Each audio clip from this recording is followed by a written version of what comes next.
Muy buenas tardes para todos.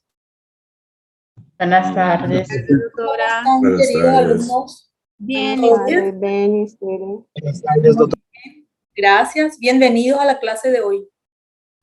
muchas gracias, doctora. Vamos a hablar un poquitito hoy de endocarditis infecciosa y también de la fiebre reumática. Vamos a empezar con la endocarditis infecciosa. ¿Escucharon hablar ya de esta patología?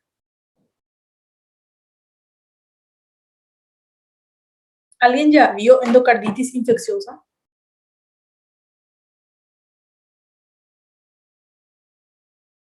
¿Todavía? Yo no. ¿Ya? No, doctor. Muy bien. La endocarditis infecciosa es una infección del endocardio, así como su nombre dice. La que está afectada es el endocardio. Y la porción más afectada es el endocardio, pero predominantemente valvular. Entonces, cuando hablamos de endocarditis infecciosa, la cara endotelial de las válvulas es la que está infectada. Generalmente esta infección es secundaria a la colonización por la vía hematógena de microorganismos. Estos microorganismos pueden ser bacterias, pueden ser clamidias, pueden ser rickettsia, puede ser micoplasma, puede ser hongo o puede ser virus. Entonces, cualquiera de estos microorganismos puede causar una infección en el endocardio. La lesión característica de esta enfermedad o de esta patología constituye las vegetaciones. ¿Qué son estas vegetaciones? Estas vegetaciones son acúmulos de células y también de microorganismos y que suelen asentar en el endocardio valvular, aunque también puede afectar las cuerdas tendinosas, los músculos papilares o el endocardio mural. Entonces, cuando hablamos de endocarditis infecciosa, fíjense que puede estar afectado las válvulas, puede estar afectado las cuerdas tendinosas, los músculos papilares y el endocardio mural. Todas estas estructuras están implicadas cuando hay infección, cuando hay endocarditis infecciosa. Entonces, para que haya el desarrollo de una endocarditis, es primordial que aparezca un trombo fibrino plaquetario. Y este es el que se adhiere al endotelio valvular. Y este es el que recibe el nombre de endocarditis trombótica no bacteriana. Fíjense que son estas pequeñas estructuras que se encuentran al nivel valvular, en el borde de las valvas. Estas son las que son conocidas como vegetaciones. Estas pueden, donde están las flechas, estas pueden estar aisladas, pueden ser múltiples y pueden estar ubicadas a lo largo de las líneas del cierre de las válvulas. Generalmente se compone de trombos estériles y estos están unidos de forma laxa a la válvula subyacente. No originan reacciones inflamatorias. Son más notables los efectos que pueden producir esta estructura al embolizar a otros órganos distales y también pueden producir infartos significativos al cerebro, al corazón y otros órganos. Entonces es aquí donde se inicia los microtrombos y esto, una vez que embolicen, entonces va a causar una infección distal al endocardio. Las características específicas de estas vegetaciones, aquellas que son grandes, móviles y están localizadas en la válvula mitral, y la infección por el Staphylococcus aureus ha sido asociado con mayor riesgo de eventos embólicos sintomáticos. Entonces, cuando estos microtrombos son de estos tamaños, son pequeñitas, entonces generalmente la infección queda solamente a nivel valvular y se forma el endocardio. Pero una vez que estos microtrombos adquieren este tamaño, ya son fácilmente desprendibles y entonces van a van por la circulación a otros órganos. Pueden ir al cerebro, pueden ir al pulmón, pueden ir al riñón, pueden ir al vaso. Entonces, ellos van a causar infección donde este émbolo infeccioso vaya. ¿Quiénes son los factores? ¿Cuáles son los factores predisponentes para esta patología? Una valvulopatía reumática se ve en un 30%. Las válvulas protésicas, ya sea biológicas o mecánicas, también predispone a la endocarditis. Prolapso de la válvula mitral, sobre todo cuando se asocia a una insuficiencia mitral. Esto se ve en 20 a 29%. Una miocardiopatía hipertrófica obstructiva, la valvulopatía degenerativa, uso de drogas intravenosas. Entonces, los usuarios de drogas por vía parenteral son aquellas personas que mayormente van a desarrollar esta patología. Y también cuando hay mayor uso de procedimientos invasivos, como por ejemplo los odontológicos, los genitourinarios, los endovasculares. Ustedes saben que aquellas personas que están predispuestas a tener esta patología y hace algún procedimiento odontológico, generalmente desarrolla esta patología. ¿Quiénes son los que tienen susceptibilidad a presentar esta enfermedad? Ustedes saben. ¿Quiénes son los que mayormente van a tener susceptibilidad a desarrollar endocarditis infecciosa? Por ejemplo, es un paciente que va al odontólogo, eh, tiene sus cuidados odontológicos, Pacientes inmunodeprimidos. exactamente, lo inmunodeprimido. Nicolás dice que el paciente que tiene SIDA, correcto. ¿Quién es más? Pacientes com SIDA, que o Nicolas falou no Sí, chat. correcto, paciente con SIDA, inmunodeprimido, pacientes que ya son previamente cardiópatas, estas sí tienen mayor susceptibilidad que cualquier otra persona. Pacientes que tienen, sí, también lo que hacen hemodiálisis también son más susceptibles a diversas infecciones. Pacientes, principalmente cardiópatas, ya, ¿verdad? Y hay pacientes que tienen alto riesgo y hay pacientes que tienen bajo riesgo, ¿verdad? Es un paciente que tiene factor predisponente, pero tiene bajo riesgo. ¿Qué pasa con estos pacientes? Generalmente reciben un tratamiento antibiótico antes de procedimientos invasivos. Con la etiología de esta patología, el Streptococcus se ve en un 30 a 65%. Y este microorganismo generalmente se adquiere desde la cavidad oral, de la piel, del aparato digestivo y también del aparato respiratorio. El Staphylococcus en un 30% y se adquiere de la piel y aparato respiratorio. Generalmente el Staphylococcus aparece mayormente en usuarios de drogas por vía parenteral. Y el Enterococcus, y también está el grupo HACCP. El grupo HACCP entonces está compuesto por este grupo de microorganismos y se le conoce como grupo HACCP porque tienen algunas características individuales y también algunas características similares en el hemocultivo. Estos entonces aparecen en el 10% y estos se encuentran también en la flora normal y también en la región intestinal. La epidemiología de esta patología, su mortalidad varía entre 15 y 35%. Creo que alguien Doutora, está... permisso. Eu Hola. acho que alguém tá com o microfone ligado. Eu tô perdendo no raciocínio. Tipo, tá cortando o teu áudio. Y creo que alguien está... Por favor, si pueden apagar su micrófono. Ulises, ¿puedes apagar tu micrófono, por favor? Ficava fácil pegar R$4,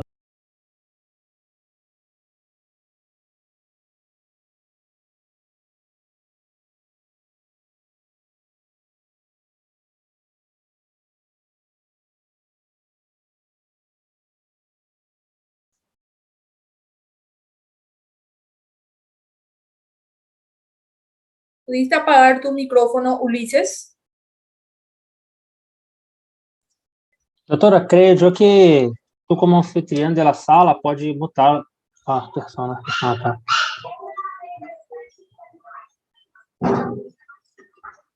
Micrófonos.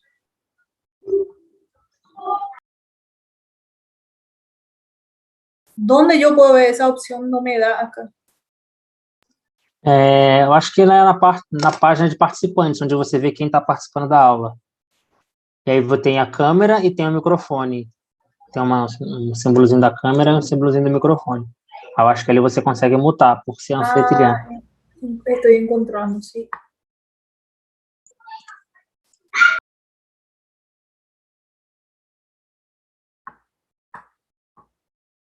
Ulises Almeida, ¿él será que nos está escuchando? Provavelmente não. Dejó ligado y salió probablemente.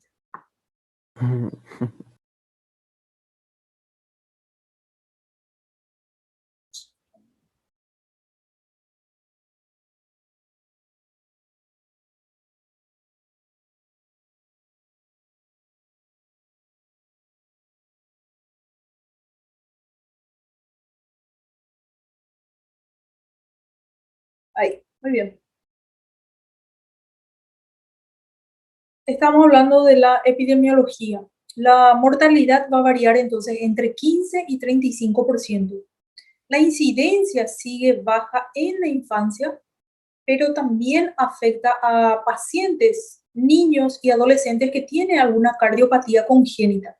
Esta patología entonces es más prevalente en personas adultas y mayor de 60 años.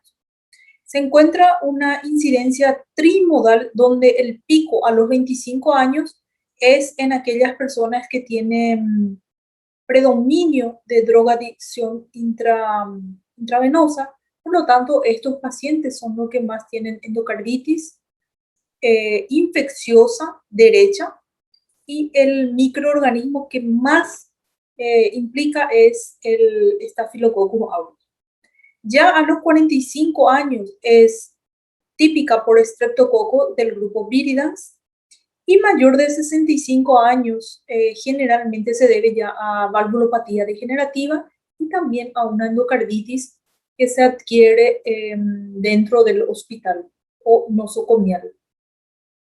¿Cuál es la patogénesis de esta enfermedad? Generalmente el endotelio valvular normal es naturalmente resistente a la colonización bacteriana, pero en el modelo convencional de endocarditis infecciosa de válvula nativa, la infección resulta de una colonización del endotelio valvular dañado. ¿Y cómo se daña ese endotelio? Por las bacterias circulantes y que tienen propiedad adherentes específicas. ¿Cómo ocurre este daño endotelial? Ustedes saben que el chorro, el jet sanguíneo que viene de los grandes vasos hasta el corazón, generalmente hace un flujo turbulento. Y es esto lo que puede provocar entonces un daño. Esto también se provoca por electrodos o por catéteres que se utilizan para algún procedimiento médico, o también cuando hay inyección intravenosa repetida, o también en caso de los drogadictos que usan drogas intravenosas. Entonces, en estas situaciones hay daño endotelial. Y la inflamación crónica, como en la cardiopatía reumática crónica, estas lesiones valvulares degenerativas también pueden promover la endocarditis infecciosa. Sin embargo, hay un modelo convencional que dice que la patogénesis de la endocarditis es debida a que el microorganismo intracelular de varias especies, donde la exposición y la respuesta inmune del huésped es lo que hace que se desencadene esta enfermedad. Por lo tanto, para que haya una endocarditis infecciosa, ¿qué es lo que ocurre? Necesariamente tiene que haber una lesión endotelial. Esta lesión endotelial va a ser por factores hemodinámicos, es decir, por el flujo turbulento de la sangre que llega al corazón, o puede ser traumático debido a algún procedimiento médico. Esta lesión endotelial entonces favorece la presencia de inmunocomplejos, favorece el depósito de fibrina y por lo tanto aquí es lo que aparece la endocarditis trombótica no bacteriana, que es aquella lesión que queda a nivel del borde de las válvulas. ¿Y qué pasa? Cuando hay alguna maniobra que produce traumatismo de la piel, este es el otro mecanismo que se produce la endocarditis infecciosa. Entonces, maniobras donde hay traumatismo de piel, donde hay traumatismo de mucosa o donde hay algún foco séptico, esto produce entonces una bacteriemia transitoria. Esto produce la adherencia y colonización de estos microtrombos que se encuentran en la valva y se produce lo que se conoce como la vegetación séptica. Esta vegetación séptica puede destruir la valva y ahí empiezan entonces las manifestaciones cardíacas o puede producir una embolia pulmonar o sistémica y hace una metástasis séptica, hace un aneurisma micótico y a esto es lo que se conoce como manifestaciones extracardíacas. También puede producir una bacteriemia persistente, los inmunocomplejos que se acoplan en el riñón produciendo una vasculitis, una glomerulonefritis o también va hasta el vaso y produce una esplenomegalia con afectación del vaso. Por lo tanto, las manifestaciones que vamos a tener van a ser de acuerdo al órgano que fue infectado. ¿Cómo se clasifica esta endocarditis? Se va a clasificar según su ubicación y según la presencia del material intracardíaco. Por lo tanto, puede ser una endocarditis infecciosa de válvula nativa izquierda, puede ser endocarditis infecciosa de válvula protésica izquierda y puede ser endocarditis infecciosa derecha y la endocarditis infecciosa relacionada con dispositivos.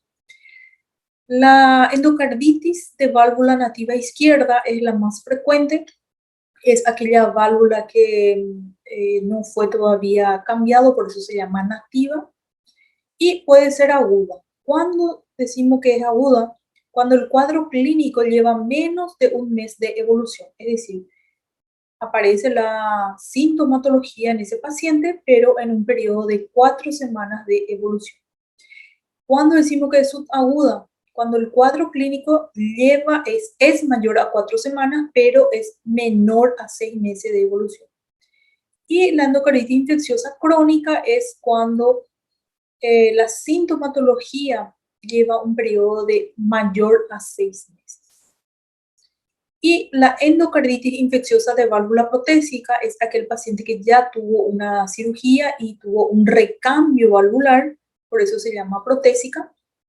Y la endocarditis infecciosa de válvula protésica temprana es cuando aparece la sintomatología menos de un año tras la cirugía.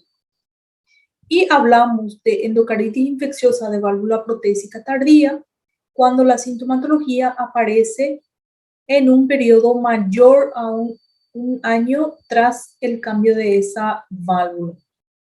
La endocarditis infecciosa derecha son cuando afectan las válvulas derechas y la endocarditis relacionada con dispositivos son aquellas personas que tienen marcapasos o aquellas personas que utilizaron cardiodesfibriladores. También se le clasifica según el modo de adquisición. Esto puede estar asociado a la asistencia sanitaria, puede ser adquirida en la comunidad o la que está asociada al uso de drogas intravenosas. La que está asociada a la asistencia sanitaria nuevamente va a ser nosocomial, es cuando aquella endocarditis infecciosa se desarrolla en un paciente que está hospitalizado por más de 48 horas. Y la no nosocomial, el paciente tiene signos y síntomas, empieza 48 horas antes de su ingreso, pero es aquel paciente que tuvo algún procedimiento hecho en casa, pero algún medicamento endovenosa, aquel paciente que hace hemodiálisis o recibió quimioterapia endovenosa, o también aquel paciente residente del geriátrico, del asilo. La que se adquiere en la comunidad, entonces, aquel paciente que adquirió en su ambiente, no dentro del hospital, y la que está relacionada con uso de drogas intravenosas es la que tiene aquellos pacientes que utilizan drogas endovenosas. Está muy relacionado también con HIV, y si el paciente que tiene HIV y hace uso de droga endovenosa, entonces tiene un factor de riesgo duplicado para desarrollar esta enfermedad. La otra clasificación es de acuerdo a su resultado microbiológico. Entonces puede ser endocarditis infecciosas con hemocultivo positivo. Las bacterias más frecuentes son el Streptococcus, Enterococcus y Staphylococcus. El Staphylococcus aureus se ve en los países desarrollados, donde el germen más frecuentemente que causa endocarditis infecciosa sobre la válvula nativa, como también sobre la válvula protésica. Entonces, el Staphylococcus aureus se puede ver tanto en la válvula nativa como en la válvula protésica, y mayormente en personas que hacen uso de drogas intravenosas. La endocarditis infecciosa que tiene hemocultivo negativo, generalmente provocada por microorganismos nutricionalmente más exigentes, como el grupo HACE.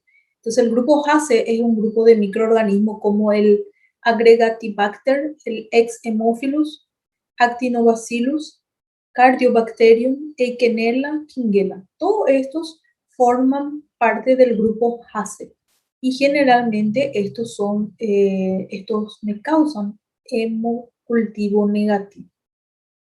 También algunos hongos y la brucela va a causar hemocultivo negativo. ¿Cómo se manifiesta? ¿Cuál es la manifestación clínica de esta patología? La forma de presentación más frecuente suele ser la aguda. Generalmente es rápidamente progresiva, pero hay algunos casos en que se presenta en la forma subaguda, donde el paciente tiene febrícula y no tiene síntomas específicos. Los signos y síntomas son consecuencia de una bacteriemia o de una fungemia. Generalmente va a producir una valvulitis activa, una embolia periférica, va a producir también fenómenos inmunológicos y vasculares. En el caso de la endocarditis infecciosa aguda y que son en usuarios de drogas por vía parenteral, el desarrollo de esta patología es muy rápido y presenta fenómenos vasculares inmunológicos. Estos son característicos de la presentación subaguda. Las embolias periféricas aparecen en casos de compromiso izquierdo, y también las embolias sépticas pulmonares se pueden ver en endocarditis infecciosa derecha. ¿Cuál es la manifestación clínica? Fiebre es el síntoma más frecuente, aparece en un 90% de los pacientes, pero hay un 10% de pacientes que no presentan fiebre.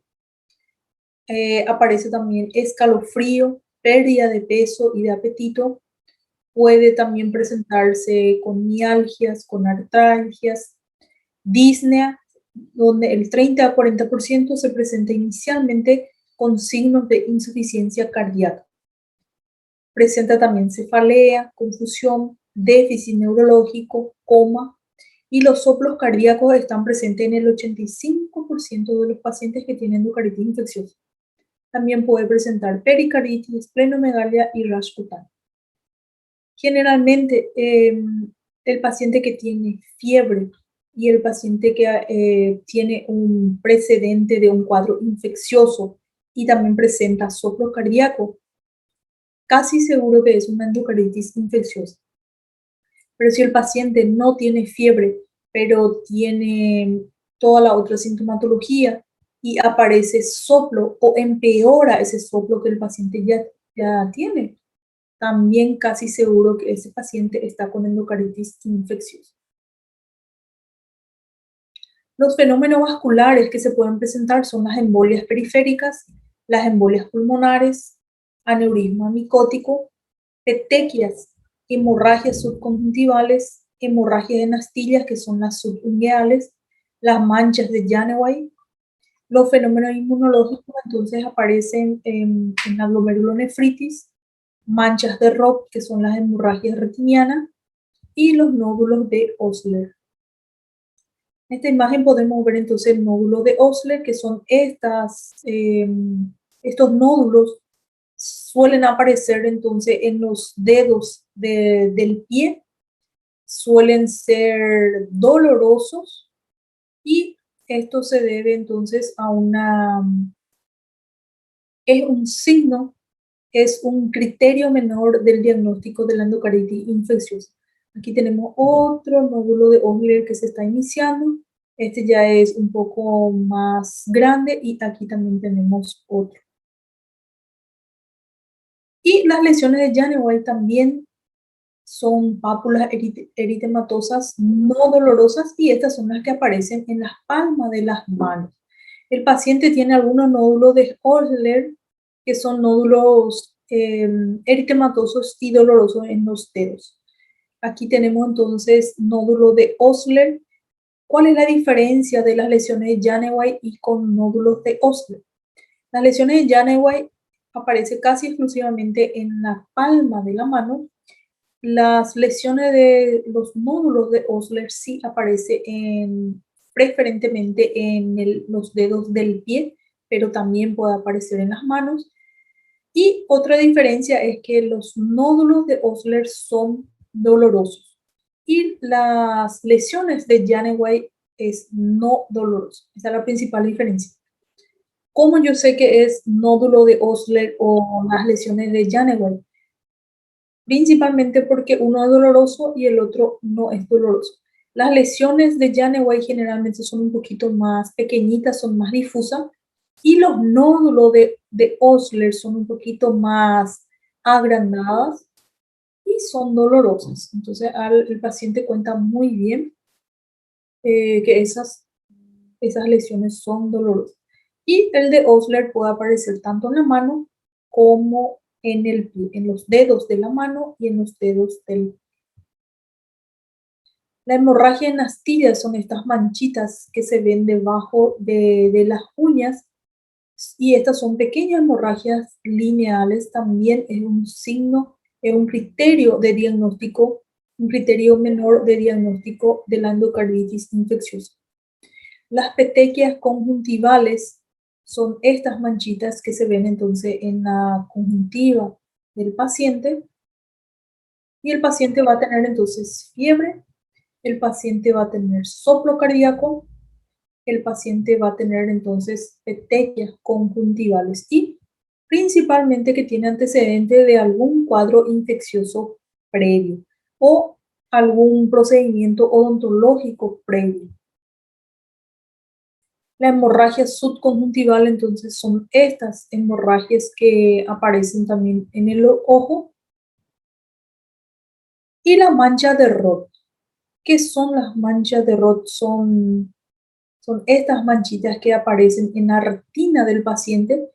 Estas manchitas se ven cuando se le hace oftalmoscopía al paciente y es el oftalmólogo es la que ve y hace el diagnóstico de estas manchas de Roth. Son unas manchitas en la periferia están rojas debido a la pequeña hemorragia y dentro de esta pequeña hemorragia entonces es pálida. Entonces, ¿cómo se hace el diagnóstico de la endocardititis infecciosa? El diagnóstico es clínico. Y para el diagnóstico se utilizan unos criterios que se conocen como criterios de Duke. ¿Qué se tiene en cuenta? En los criterios de Duke se tienen en cuenta los resultados clínicos, es decir, de la evaluación que usted le hacen a su paciente, de todos esos signos que hablamos, si encuentran o no en su paciente. Los nódulos de Osler, la mancha Janeway, la hemorragia en astilla bajo la microhemorragia en astilla bajo la uña y también las hemorragias subconjuntivales. Todo esto entonces es un hallazgo clínico que ustedes van a ver y también van a encontrar alteraciones en la ecocardiografía y también alteraciones microbiológicas, es decir, cuando se le hace hemocultivo. La sensibilidad y especificidad de este criterio es aproximadamente 80%. Resultan muy útil en el diagnóstico de la endocarditis infecciosa de válvula nativa izquierda, pero no reemplaza entonces el juicio clínico. Su precisión diagnóstica va a decaer en presencia de endocarditis infecciosa de válvula derecha, de válvula protésica, de marcapasos o cardiodesfibrilador. También en endocarditis que tiene hemocultivo negativo. Entonces el criterio de Duque tiene estas desventajas. Se tiene en cuenta en el criterio Duque, entonces tenemos en cuenta criterios mayores y criterios menores. Hay dos criterios mayores que son hemocultivo positivo y la evidencia de un compromiso ecocardiográfico. Cuando se le hace hemocultivo al paciente generalmente se pide como mínimo 3 hemocultivos. Cuando se hace diagnóstico clínico del paciente antes de empezar su antibiótico-terapia, se solicita hemocultivo. Si 2 de estos 3 me sale positivo, entonces es un criterio mayor para hacer el diagnóstico. Hemocultivo positivo, entonces es un criterio mayor. Y cuando se le hace ecocardio y hay evidencia de que el paciente tiene algún compromiso, cuando hay, por ejemplo, hace un estudio ecocardiográfico y encuentra una masa intracardíaca oscilante dependiente de la válvula, entonces ahí se hace el diagnóstico de las vegetaciones. También cuando hay un nuevo soplo, esto generalmente también cuando se hace ecodoppler, se puede diagnosticar el flujo de esa sangre y esto también es un criterio mayor. Por lo tanto, criterio mayor son 2, hemocultivo positivo y evidencia de compromiso cardíaco por ecografía, por ecocardiografía. Y los criterios menores son comorbilidad médica preexistente o predisponente, una condición cardíaca predisponente, uso de inyecciones intravenosas, la fiebre mayor de 38 grados centígrados, también los fenómenos vasculares, los émbolos arteriales mayores, infartos pulmonares sépticos, aneurisma micótico, hemorragia intracraneal, hemorragia conjuntival y lesiones de Jannewer. Los fenómenos inmunológicos, la glomerulonefritis, nódulo de Osler, mancha de Roth, factor reumatoide positivo, la evidencia microbiológica hemocultivo positivo que no cumplen los criterios mayores anotados o evidencia serológica de una infección activa de organismos consistente con la endocarditis infecciosa. Y hay un diagnóstico de acuerdo a criterios de diagnóstico de Duque modificado. Los criterios patológicos, los microorganismos que son demostrados por cultivo o evaluación histológica de una vegetación o de una vegetación que tuvo embolia o de una muestra de absceso intracardíaco. O lesiones patológicas, ya sea vegetaciones o absceso intracardíaco confirmado por examen histológico. Esto entonces va a mostrar una endocarditis activa. Los criterios clínicos, entonces, para hacer diagnóstico se necesita 2 criterios mayores o se necesita un criterio mayor y 3 menores, o si es que hay 5 criterios menores, también se hace diagnóstico de endocarditis infecciosa por criterios de Duque. La endocarditis probable es cuando hay solamente un criterio mayor y un criterio menor, o cuando hay solamente 3 criterios menores. Entonces, es probable que sea endocarditis, pero se necesita más otro estudio para confirmar. Y cuando tenemos endocarditis rechazada, cuando el diagnóstico alternativo descarta la endocarditis infecciosa, cuando hay una resolución del síndrome de endocarditis infecciosa con una terapia antibiótica menos de 4 días, esto también descarta que sea una endocarditis infecciosa. O cuando no hay ninguna evidencia patológica de endocarditis infecciosa, ya sea por cirugía, por autopsia, o cuando la terapia antibiótica menos de 4 días, o cuando no cumple ningún criterio mencionado arriba.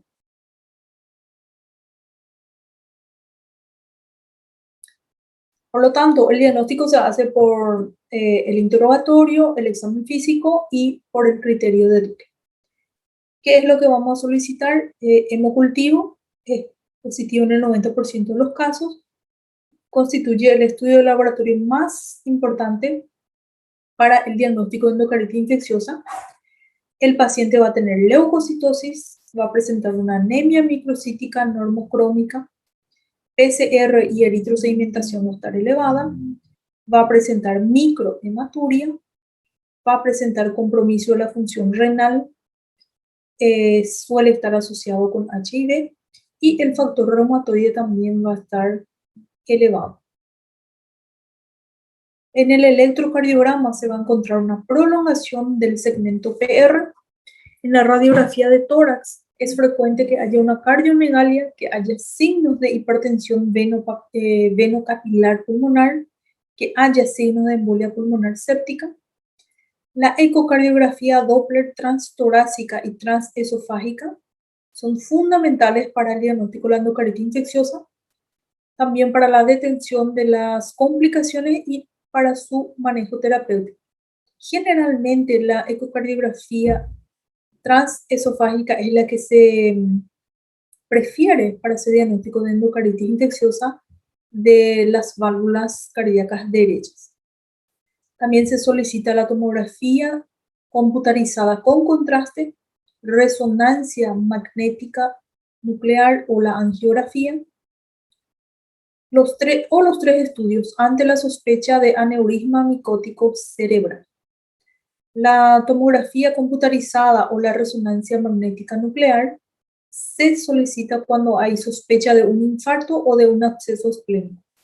Y la punción lumbar cuando hay sospecha de meningitis.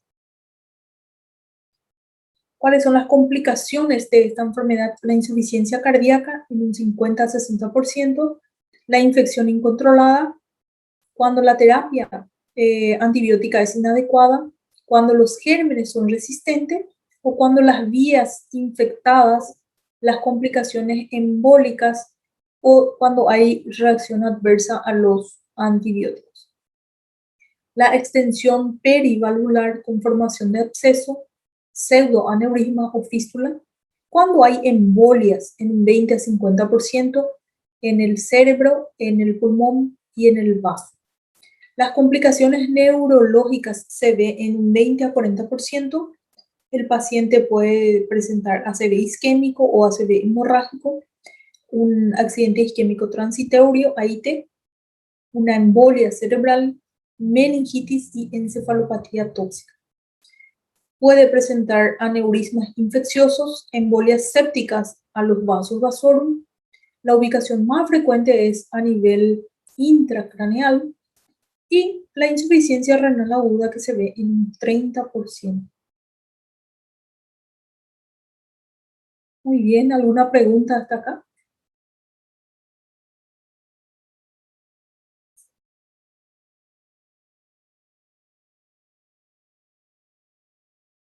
Creo que no, profe. Ninguna. ¿Se entendió la clase?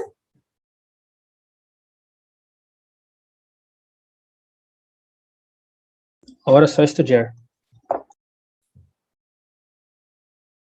Muy bien, yo le voy a preguntar entonces a ustedes. ¿Qué es la endocarditis infecciosa?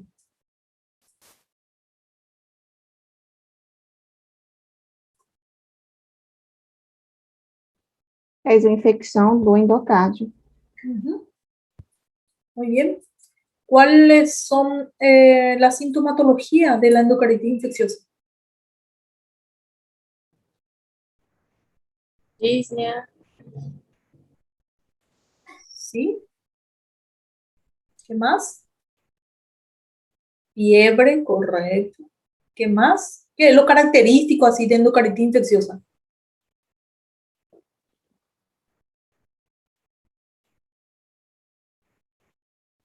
soplos cardíacos, Los cardíacos, sí, soplo soplos cardíaco, cardíacos, correcto. ¿Y qué más? cefaleia, punção, Sí, hay dos, A nódulo de Osler e a lesão de January. Janeway, correcto. Esas- Fiebre, malestar general, sudoración nocturna, sí, muy bien. Recuérdense que, escalofríos. muy bien. Pero la endocarditis infecciosa, cuando el paciente llega junto a ustedes y tiene fiebre y tiene soplos, ustedes le auscultan a su paciente y encuentran soplos, pensar en endocarditis infecciosa. Ahí ustedes le van a hacer su anamnesis, van a saber que tuvo un cuadro infeccioso previo, entonces van a pensar en esta patología. Hay que pensar para hacer el diagnóstico, ¿sí? Entonces, paciente previamente tuvo un cuadro infeccioso, luego viene con fiebre, y ustedes le auscultan y escuchan un soplo, entonces pensar en endocarditis infecciosa. Un paciente, les pregunto, un paciente de 60 años, paciente diabético, que fue sometido a una cirugía odontológica, 15 días después viene con fiebre, viene con soplo cardíaco, ¿en qué van a pensar? ¿En qué patología van a pensar ustedes?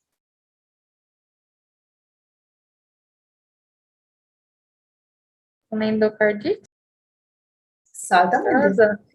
Van a infecciosa, pensar en una endocarditis infecciosa. ¿Cuál sería el microorganismo que le va a causar su endocarditis infecciosa? Él es diabético, pero nunca se hizo ninguna cirugía valvular, ninguna cirugía cardíaca. Streptococcus. ¿Streptococcus o Staphylococcus?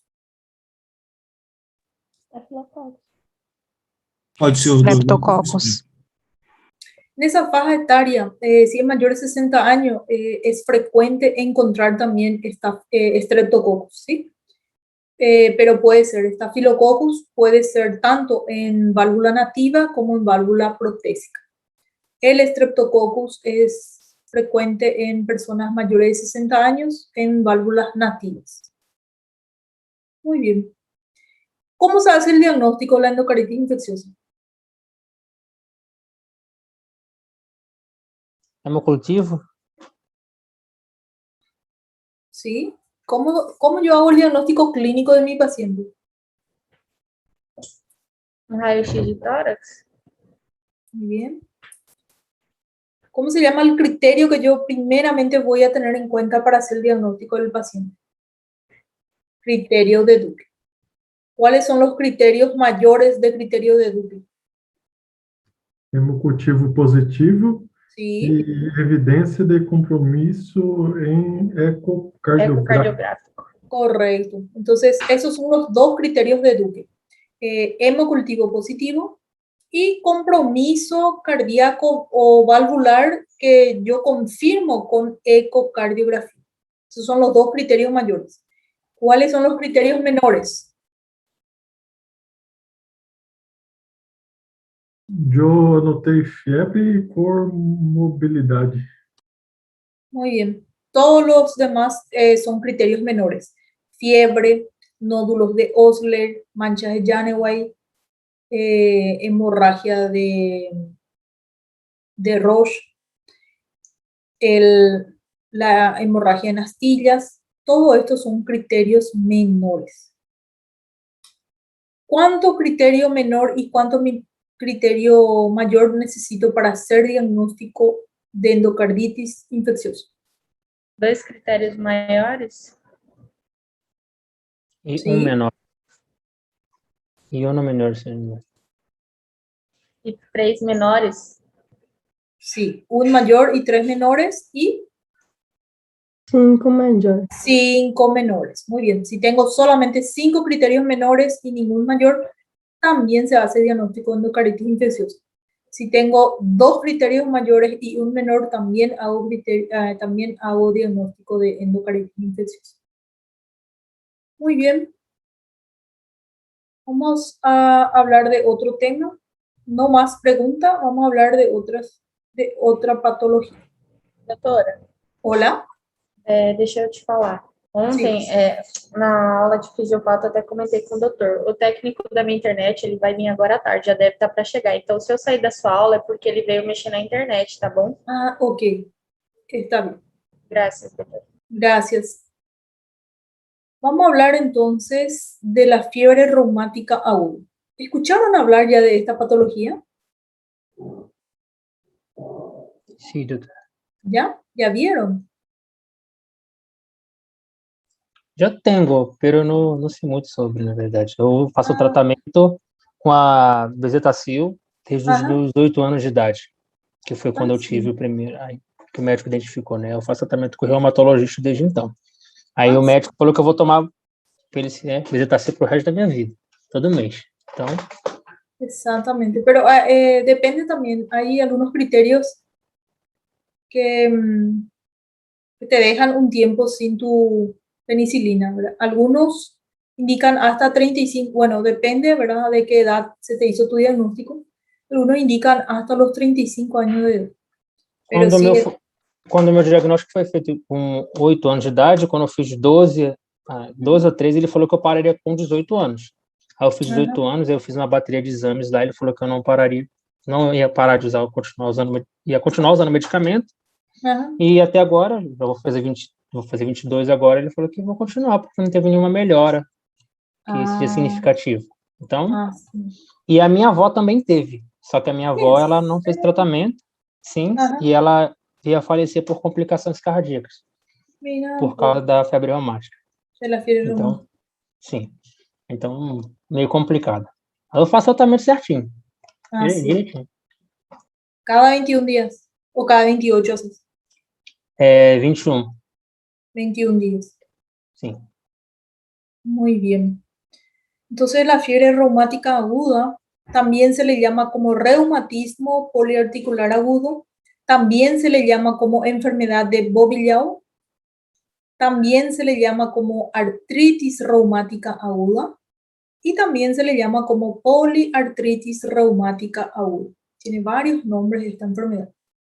Y aunque la denominación reumática se refiere a la afectación articular, que es la más llamativa, la gravedad de la enfermedad va a depender sin lugar a duda de la afectación cardíaca. Entonces, esta es una enfermedad que afecta a las articulaciones, pero la gravedad es cuando hay un toque cardíaco. La denominación de fiebre reumática aguda se debe entonces a que la forma aguda clásica se presenta con fiebre y con inflamación articular. Esta enfermedad se caracteriza porque hay lesiones inflamatorias y esas lesiones son exudativa, proliferativa en el tejido conectivo de las articulaciones. También a nivel del corazón, a nivel del tejido celular subcutáneo y del sistema nervioso central. No hay invasión directa a nivel de los tejidos por el Streptococcus del grupo A en los tejidos afectados, pero las manifestaciones son extremadamente variables. Puede presentarse aisladamente, puede presentarse en forma pura o también puede presentarse en forma asociada.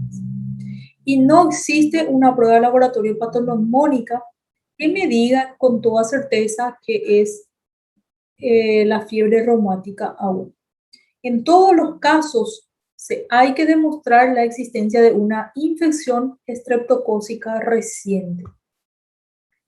Esta enfermedad afecta a 200 millones de personas en todo el mundo y es una de las principales causas de muerte de origen cardiovascular antes de la quinta década de la vida. Entonces ustedes saben que la fiebre reumática, ¿cuál válvula es la que más afecta a esta fiebre reumática?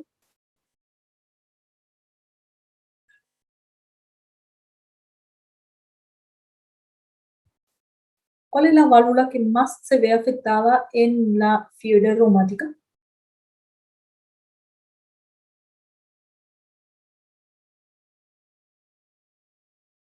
La válvula mitral. Entonces, generalmente es aquel niño que tuvo una faringitis en la infancia, aquel niño que tuvo dolor de garganta y que no fue bien tratado en su momento. Profe, Hola. permisso. Eu não tô Sim. conseguindo ouvir nada. Posso sair e entrar pelo computador para ver se melhora? Sí, pues. Gracias. Ok. Entonces, es una faringitis post-estreptocócica y entonces ahí empieza esta patología en la infancia. ¿Cuándo se desarrolla esta enfermedad? Años después. Y la fiebre reumática entonces aparece en niños entre 15, en niños y adolescentes entre 5 y 15 años de edad. Generalmente 15% de estos son portadores asintomáticos de estreptococos. Generalmente esto es mayormente en climas templados y aparece mayormente en invierno. ¿Por qué aparece más en invierno? Porque es la época del año donde las personas están más aglomeradas.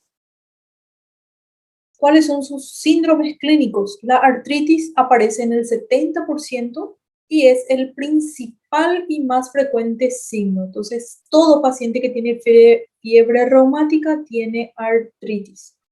Es un signo precoz, frecuente, pero es el menos específico.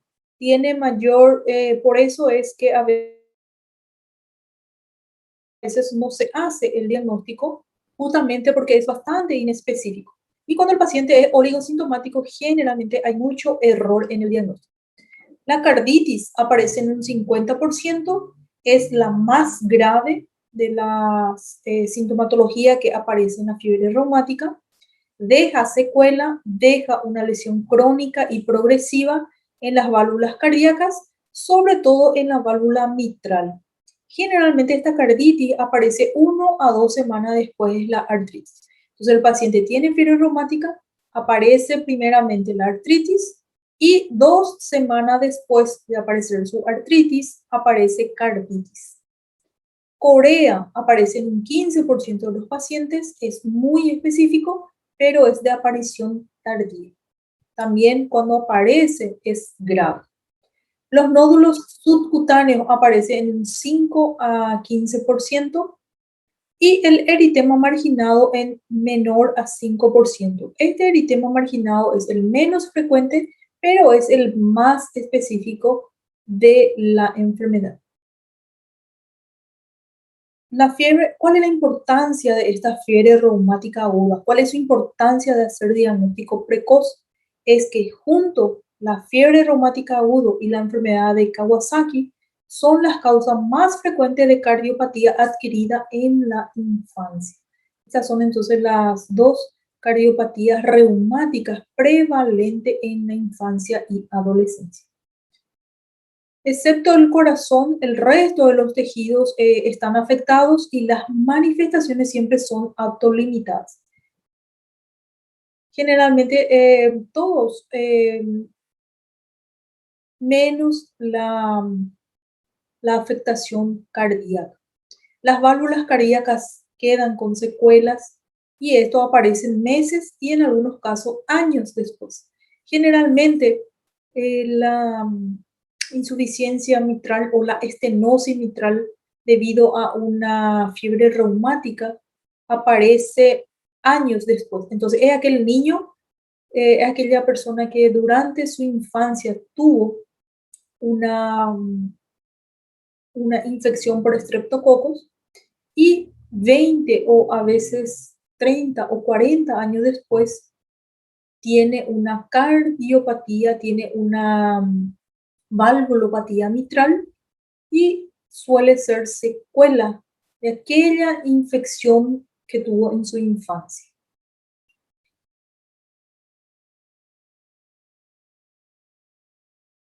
¿Cómo surge esta enfermedad? Generalmente es una complicación no supurativa y tardía de una infección faríngea.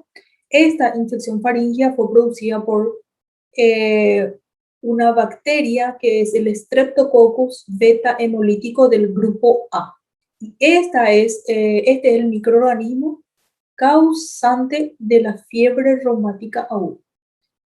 Y no por infecciones de otros microorganismos, no. Es el Streptococcus beta hemolítico del grupo A. Entonces, la faringitis bacteriana por el Streptococcus beta hemolítico del grupo A aparece en un 15 a 30% en los niños y entre 5 a 20% en el adulto.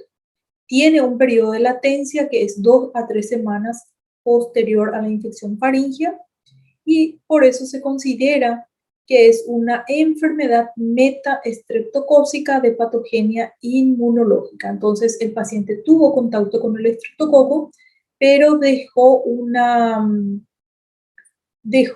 inmunidad incipiente y que después 2 a 3 semanas se manifiesta. La infección estreptocócica de la garganta siempre es sintomática, no siempre. 30% presenta síntomas evidentes, 30% presenta síntomas leves no significativos y 30% también son asintomáticos. Para detectar los portadores no se indica.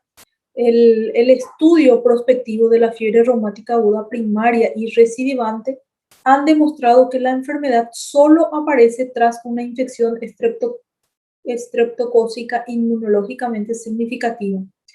Solo el 3% de la población que tiene faringitis es provocada por Streptococcus beta hemolítico del grupo A.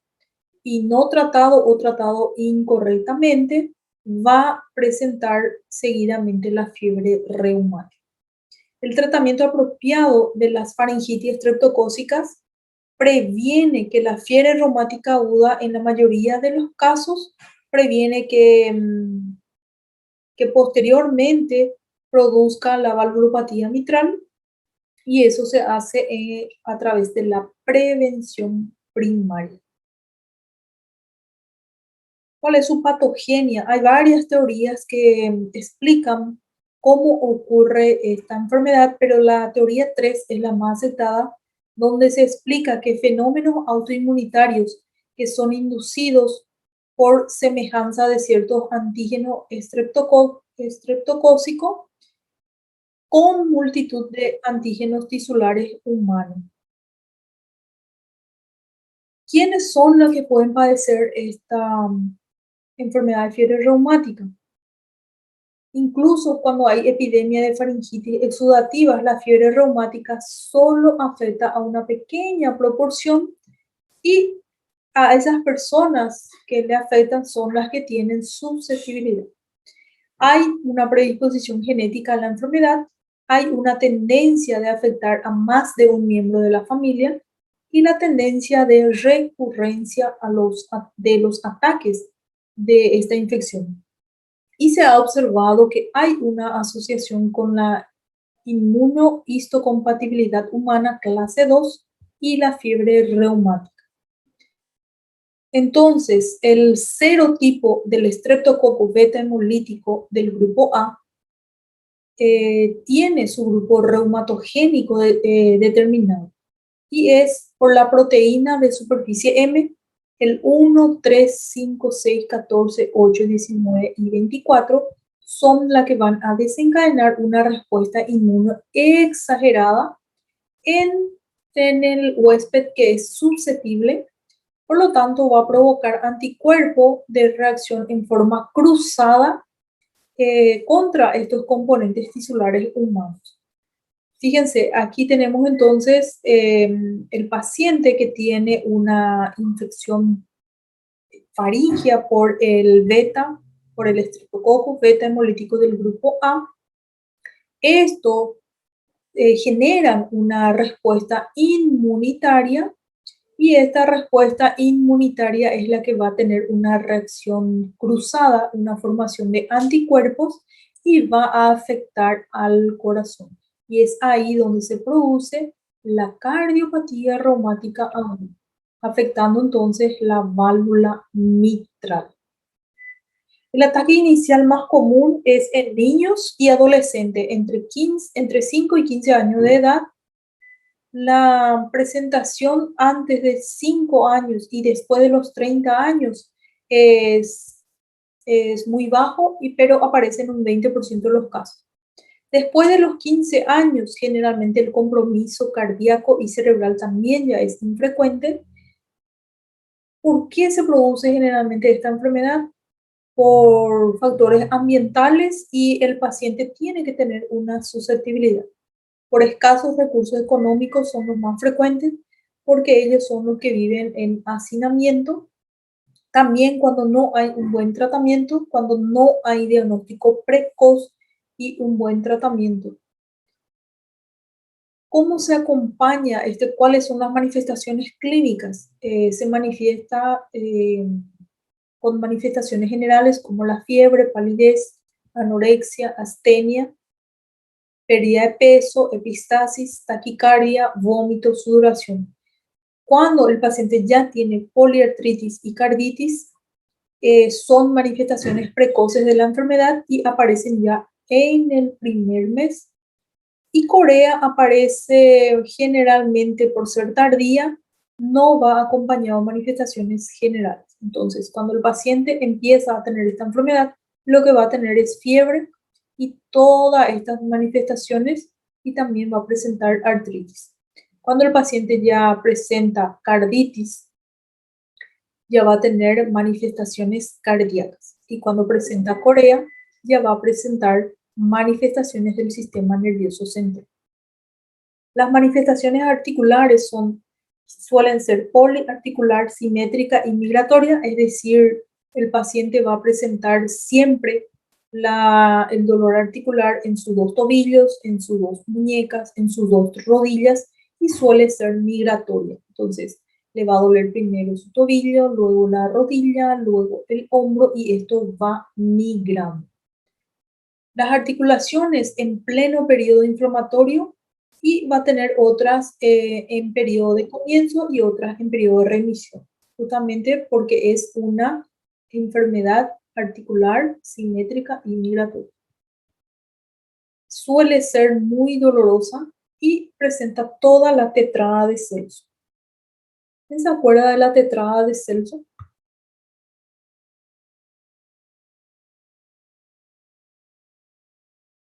¿Se acuerdan los signos inflamatorios de la tetrada de Celso?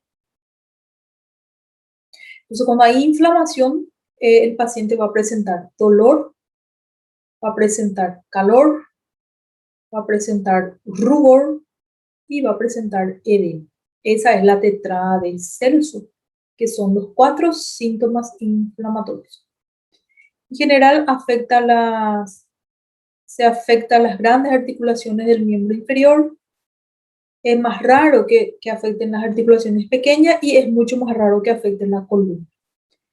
Generalmente, estas manifestaciones articulares duran menos de una semana y su tratamiento generalmente es con aspirina. Y cuando el paciente empieza a tomar aspirina, la respuesta es muy rápida y generalmente ya no ocurre esta artritis poliarticular migratoria.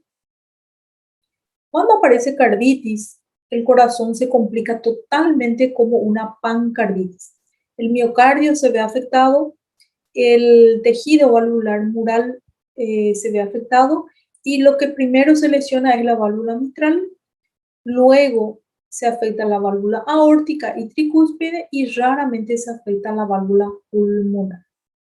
Entonces, la válvula que más se ve afectada en una fiebre reumática es la válvula mitral. Generalmente esa válvula queda con cicatriz y por lo tanto luego se estenosa. A veces la primera manifestación es taquicardia durante el sueño, puede presentar arritmia transitoria, soplo de insuficiencia mitral, agrandamiento progresivo de la silueta cardíaca y esto se ve en la radiografía de tórax Y el diagnóstico es fundamentalmente clínico. Se basa también en la auscultación, la radiografía de tórax, en el electrocardiograma, ecocardiograma, bidimensional y doble color para saber el flujo sanguíneo. La corea, este es tardío, aparece generalmente entre 3 y 6 meses después de la infección estreptocócica y tiene una particularidad que predomina en la mujer, en una relación 2-1. Esta corea de Sydenham también se le llama de San Vito, Corea de San Vito. Así también van a encontrar en algunos textos. Cuando aparece Corea de Sydenham, generalmente no hay manifestaciones generales. El paciente presenta cambio en su carácter, presenta cambio en su afectividad, se vuelve más irritado, le sigue disminución de la fuerza muscular, presenta una torpeza en los movimientos y luego aparecen movimientos involuntarios, incoordinados, que no tienen ninguna finalidad. Esto puede durar semanas, meses, generalmente se autolimita y generalmente mejora con el sueño. Cuando se solicita en este periodo el ASTO, que es un estudio laboratorial, generalmente es negativo. Los nódulos subcutáneos son nódulos menos de 2 centímetros de diámetro, suelen aparecer en el cuero cabelludo, suelen aparecer en los tendones, en las regiones extensoras y también en las regiones paravertebrales. Estos nódulos son muy específicos, son móviles y una particularidad es que no son dolorosos. Esa es la diferencia de los nódulos subcutáneos que aparecen en la artritis reumatoide. En la artritis reumatoide también aparecen nódulos subcutáneos, pero son muy dolorosos. Generalmente están cubiertas por la piel normal y son estos nódulos que aparecen aquí. Aquí también hay otro nódulo. Esta es la columna vertebral. Aquí vemos un pequeño nódulo, aquí otro, aquí vemos otro, y estos dos nódulos también que se encuentran a nivel del tórax posterior. El eritema marginado es un eritema maculosa, no pruriginosa, no dolorosa, no descama y tiene un borde muy nítido, redondeado, aquí podemos ver. Y la particularidad es que aparece generalmente en tronco y raíz del miembro. Este tipo de eritema respeta la cara. Por la cara generalmente no aparece. Aparece más en el tronco y raíz de miembros. Y este eritema marginado generalmente empeora cuando se le aplica toallas o cuando el paciente se baña con agua caliente. ¿Cómo se hace el diagnóstico? Se hace con el cultivo de las fauces, ¿verdad? El cultivo de la secreción a nivel faríngea, me da positivo en un 80%. Se realiza 2 o 3 determinaciones con intervalo de 10 a 15 días del ASTO, que es el anticuerpo antiestreptocócico. En algunos laboratorios escriben ASLO, que es la misma cosa. Y esto me da positivo en el 80% de los casos. Y se jerarquiza si hay aumento de 2 diluciones entre una y otra muestra. ¿Qué más puedo pedir? Anti-DNasa. Puedo pedir también anti-hialuronidasa. Estos anticuerpos son anti varias exoenzimas y suelen ser Streptococcus beta hemolítico del grupo A positivo en un 100%. Tiene alta sensibilidad, pero tiene baja especificidad. ¿Qué más puedo pedir durante la fase aguda? Se pide PSG, que es la eritrosedimentación, va a estar elevada, PCR va a estar elevada, también se pide proteinograma, hemograma y mucoproteínas. Las enzimas que permiten determinar el daño tisular miocárdico son la LDH, TGO, CPK y CPKM. Y aquí tenemos los criterios de Jones, que también tiene criterios mayores y tiene criterios menores. Estos son los criterios que se utilizan para hacer el diagnóstico clínico de la fiebre reumática. Los criterios mayores son la poliartritis, la carditis, corea, eritema marginado y nódulos subcutáneos. Los criterios menores son fiebre, artralgias, fiebre reumática previa, eritrosedimentación elevada, PCR positiva y prolongación del segmento PR en el electrocardiograma. ¿Cómo se hace el diagnóstico? Cuando hay dos criterios mayores o cuando hay un criterio mayor y más dos criterios menores, junto con alguna evidencia de que ese paciente tuvo una infección estreptocócica. También cuando hay elevación de ácido o cuando hay antecedentes de escarlatina. En el primer episodio se requiere dos criterios mayores o un criterio mayor y dos menores, más evidencia de infección estreptocócica previa. Cuando hay recurrencia, pero no hay afectación cardíaca, también se requiere dos criterios mayores o un criterio mayor y dos criterios menores, más evidencia de la infección estreptocócica previa. Cuando hay recurrencia con afectación cardíaca, entonces dos criterios menores, más evidencia de infección estreptocócica previa, ya me hace el diagnóstico.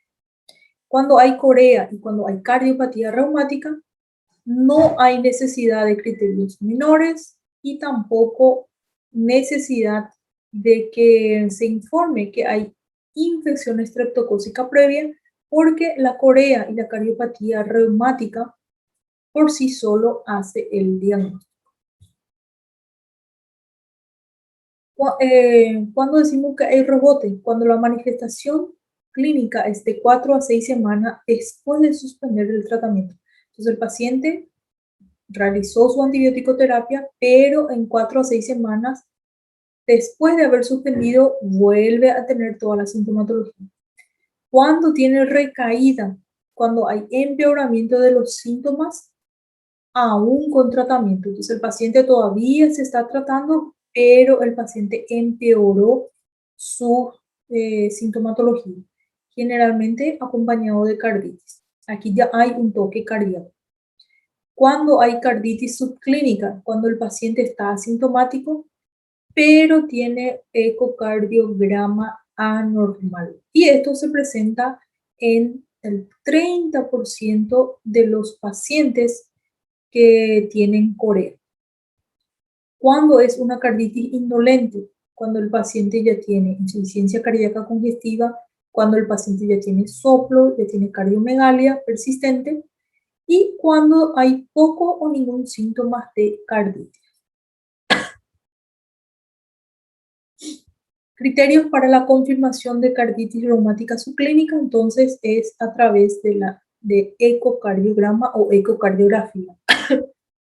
Entonces, el paciente va a hacer este estudio y tiene algunas características que confirman que ese paciente tiene carditis reumática subclínica. Generalmente va a haber una regurgitación mitral. Generalmente hay un soplo holosistólico.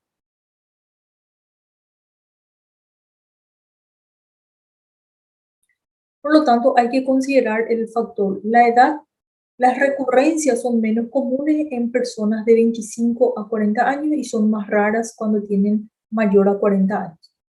La presencia y severidad, la recurrencia puede ser grave en pacientes con moderada o severa cardiopatía o con historia de reemplazo valvular.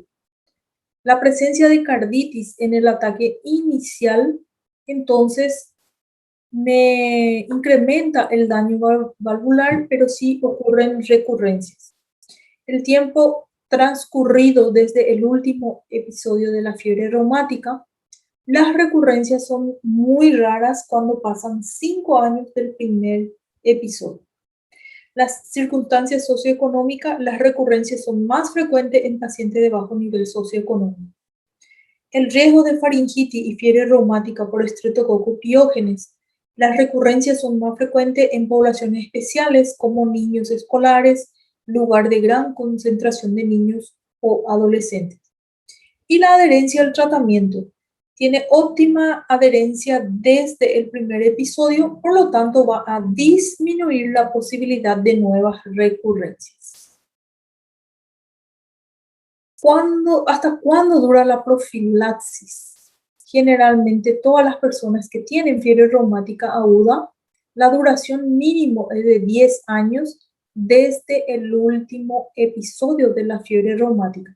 Algunas aguda o hasta 21 años, lo que dure más. Entonces, hay algún criterio, algunos médicos que indican, se basan en algunos criterios, donde el tratamiento es 10 años post tener esta infección, y también algunos, si es que se hizo su diagnóstico muy pequeñito, en menor de 10 años, generalmente se le trata hasta 21 años.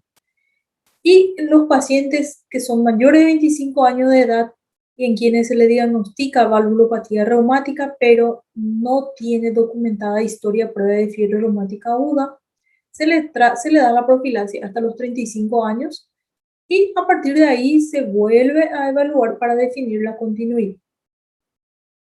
Y después del periodo inicial de su fiebre reumática aguda, no tiene daño valvular. Luego, después de transcurrido 10 años del último episodio o llegado a los 25 años, generalmente se discontinúa, y luego de una evaluación clínica y de una evaluación ecocardiográfica. Entonces, ese paciente ya tuvo fiebre reumática, no tiene daño valvular, generalmente se discontinúa. Pero si el paciente ya tiene una enfermedad cardíaca leve, tiene una insuficiencia aórtica o mitral leve, por clínica o por eco, no tiene insuficiencia cardíaca, pero tiene agrandamiento de cámaras, también luego, después de transcurrido 10 años del último episodio o llegado a los 21 años, generalmente se discontinúa. Y esto depende de la evaluación clínica y de la evaluación cardiográfica de ese paciente. Si ya tiene una enfermedad cardíaca moderada, ya tiene lesión valvular, ya tiene insuficiencia mitral, ya tiene estenosis leve, generalmente se continúa hasta los 35 años de edad. Y si el paciente tiene una enfermedad cardíaca severa, cualquier lesión, ya sea clínica o por ecografía, generalmente se continúa su profilaxis hasta los 40 años y a veces hasta más.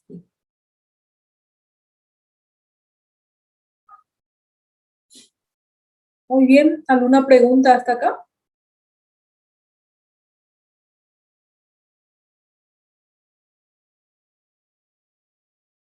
¿Se entendió la clase?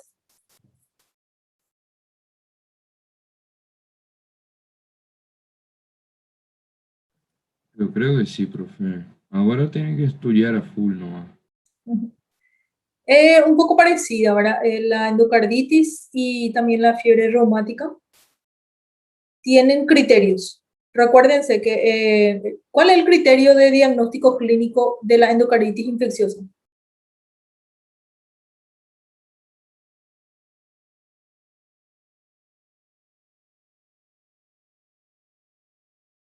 O critério de Duque, profe? Criterio de Duque.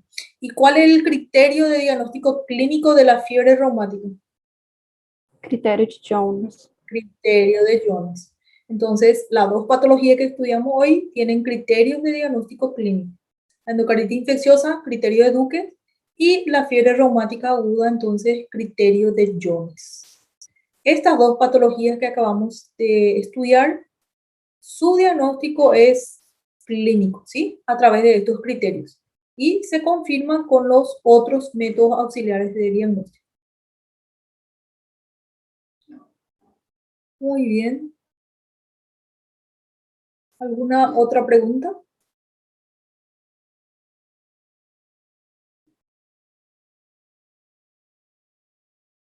Prof, a senhora pode repetir a quantidade de critérios, tanto para o critério de Duke quanto para o de Jones? Por exemplo, no diagnóstico de Duke, né? Poderia ser 5 menores e aí já está dentro do padrão. E aí um maior com 2 menores. A senhora pode repetir isso, por favor?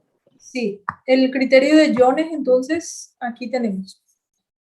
Tenemos los criterios mayores, que son la poliartritis, la carditis, corea, eritema marginado y nódulo subcutáneo.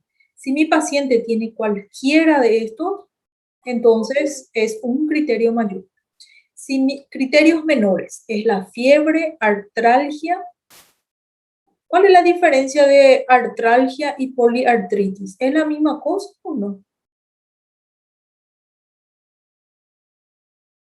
Poli seriam vários, né? Poli es varios, pero artritis y artralgia.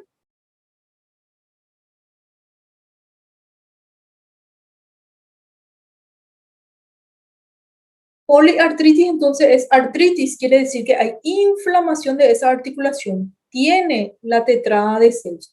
Y cuando hablamos de artralgias es solamente dolor, no hay signos inflamatorios. Y el paciente te va a decir si le duele o no, pero yo no puedo constatar porque no hay ningún signo que me indique que hay artralgia. Es solamente lo que el paciente te dice.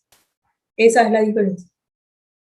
Criterio menor también va a tener, si ese paciente ya tuvo fiebre reumática previamente, si en su examen de sangre tiene eritrosedimentación elevada, si tiene PCR elevado y si en el electrocardiograma tiene prolongación del segmento PR. Cualquiera de estos entonces es un criterio menor de Jones. ¿Cómo se hace el diagnóstico con estos criterios? Si tengo dos criterios mayores o un criterio menor, entonces el paciente sí tiene fiebre reumática aguda. Si el paciente tiene un criterio mayor más dos criterios menor, también se hace el diagnóstico de fiebre reumática aguda. Eso es lo que siempre yo me voy a recordar. Tengo que saber cuáles son los criterios mayores y cuáles son los criterios menores. Porque el paciente va a llegar en urgencias, ustedes le van a ver, el paciente va a tener fiebre, te va a decir que tiene artralgia, ahí vos le vas a examinar y vas a encontrar que el paciente puede tener carditis. ¿Cómo yo voy a saber que tiene carditis? Porque ese paciente ya va a tener cambios en el ruido cardíaco, va a tener soplos. Si el paciente tiene corea, generalmente solo con el corea ya hace el diagnóstico. El paciente puede tener eritema marginado, que son esas manchas eritematosas que aparecen en el tórax y aparecen en la raíz de los miembros superiores y miembros inferiores. Son unas manchas eritematosas, no dolorosas y no descamativas. Y los nódulos subcutáneos. Estos nódulos subcutáneos aparecen entonces a nivel de los tendones, aparece también a nivel articular, y esos son los criterios mayores. Si con cualquiera uno de estos tiene, entonces yo ya sé que mi paciente tiene un criterio mayor. Y si mi paciente tiene cualquiera de estos, yo ya sé que tiene criterio menor. Entonces la suma de eso me hace el diagnóstico de la fiebre reumática. Si tiene dos criterios mayores, mi paciente tiene poliartritis y tiene eritema marginado, ya hago el diagnóstico. Si mi paciente tiene un criterio mayor, tiene nódulo subcutáneo y tiene fiebre y tiene artralgia, también ya hago el diagnóstico de fiebre reumática aguda.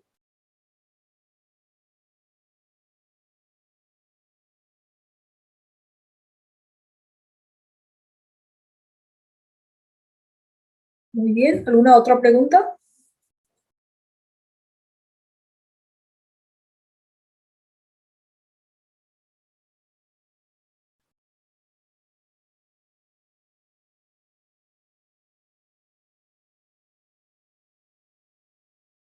En los criterios de Duke, profe.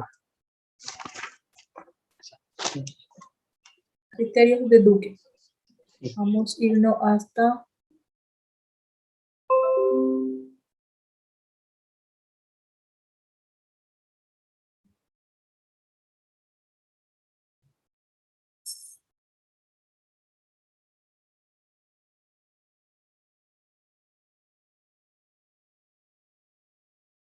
Criterio de Duque, entonces, también tiene sus criterios mayores y sus criterios menores. Sus criterios mayores son cuando el paciente tiene hemocultivo positivo y cuando hay evidencia de compromiso ecocardiográfico, es decir, se le hace ecocardiograma al paciente y se constata que ese paciente tiene alguna lesión valvular.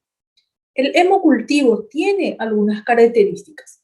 Para microorganismos típicos y generalmente se requiere de 2 muestras separadas de hemocultivo. El paciente generalmente antes de iniciar su tratamiento con antibióticos se le debe extraer la muestra de sangre y eso se envía para el cultivo. Si el paciente generalmente se quita 3 muestras para hemocultivo. Se quita de un brazo derecho y del otro del brazo izquierdo y de un tercer que tiene que ser de un otro local. Si da positivo 2 de estos 3 hemocultivos, entonces es positivo. Y decimos que tiene hemocultivo positivo para ciertos microorganismos. ¿Cuáles son los microorganismos más frecuentes que yo voy a buscar? Streptococcus, Staphylococcus y los microorganismos del grupo HASP. También hay microorganismos que tienen un tiempo diferenciado para dar sus respuestas. ¿Cuáles son esos microorganismos? La Coxiella burnetii, también la brucelosis, tienen un tiempo mayor para que positive mi hemocultivo. Pero lo que sí es que el criterio mayor es cuando mi hemocultivo es positivo. Entonces ese es un criterio mayor. Y el segundo criterio es cuando hay compromiso a nivel del ecocardiograma. Ese es el segundo criterio. ¿Cuáles son los criterios menores? Todos los demás son criterios menores. La fiebre, antecedente de fiebre reumática, las lesiones de Janeway, la hemorragia conjuntival, la nódulo de Osler, manchas de Roth, las astillas que se encuentran debajo de las uñas, la artralgia, todo eso son entonces criterios menores. ¿Cómo se hace el diagnóstico? A través del criterio de Duke. Tengo que tener 2 criterios mayores. Entonces, si yo tengo hemocultivo positivo y tengo en el ecocardiograma alguna lesión valvular, entonces ya tengo 2 criterios de Duke. Pero si yo tengo un mayor y 3 criterios menores, también se hace el diagnóstico. Si tengo, por ejemplo, un hemocultivo positivo y tengo fiebre, tengo manchas de Roth y tengo nódulos de Osler, ya hace también el diagnóstico por el criterio de Duke. O si tengo 5 criterios menores, también hace el diagnóstico de endocarditis infecciosa.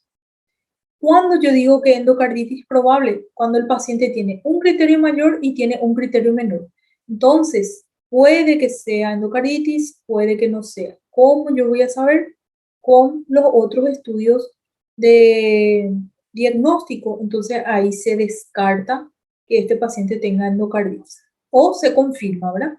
Y cuando el paciente tiene solamente 3 criterios menores, también es una endocarditis probable. ¿Qué quiere decir esto? Que es dudoso que sea endocarditis o que no sea. Yo necesito más otros medios auxiliares para hacer el diagnóstico. ¿Cuándo es una endocarditis rechazada? Cuando se descarta que sea endocarditis infecciosa. ¿Cómo yo voy a descartar cuando el diagnóstico, cuando yo hago mi diagnóstico diferencial y descarto que sea endocarditis infecciosa? Por ejemplo, se le trata a este paciente, su diagnóstico presuntivo de inicio es endocarditis infecciosa, pero este paciente en menos de 4 días ya se recuperó totalmente. Esto entonces rechaza que sea diagnóstico endocarditis infecciosa. Cuando no hay ninguna evidencia patológica de endocarditis infecciosa, ya sea por cirugía o por autopsia. Generalmente estos pacientes que tienen unas infecciones graves, cuando van a óbito, se les realiza una autopsia para confirmar su diagnóstico y se descarta que sea endocarditis, entonces es una endocarditis rechazada. También cuando el paciente tiene una terapia se le da el antibiótico, pero antes de 4 días el paciente ya recuperó totalmente, por lo tanto no cumple ningún criterio de Duque para que sea endocardititis infecciosa. En esos casos, entonces, es una endocarditis rechazada.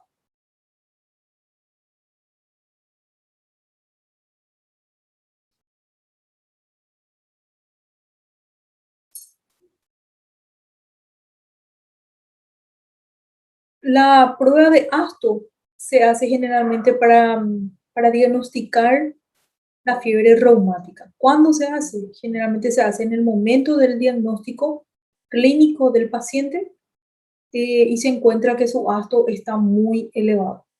Cuando yo vuelvo a repetir, generalmente cuando es dudoso o cuando se requiere otro test para que confirme, se hace en un periodo de 10 a 15 días post hecho el primer examen de Asto.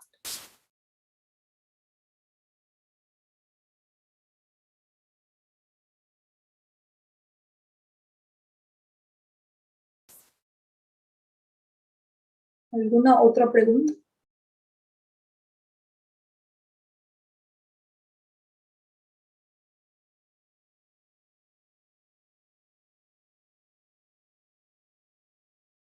Muy bien, muchas gracias por participar de la clase de hoy.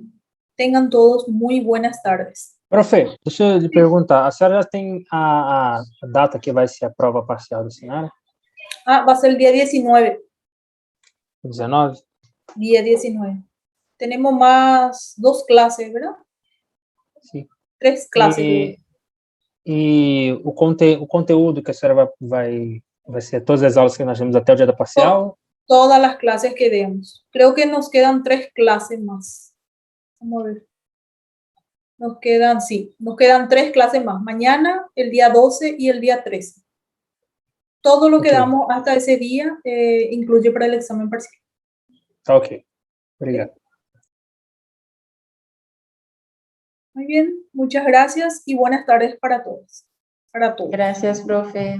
Hasta luego. Gracias. Gracias, doctora.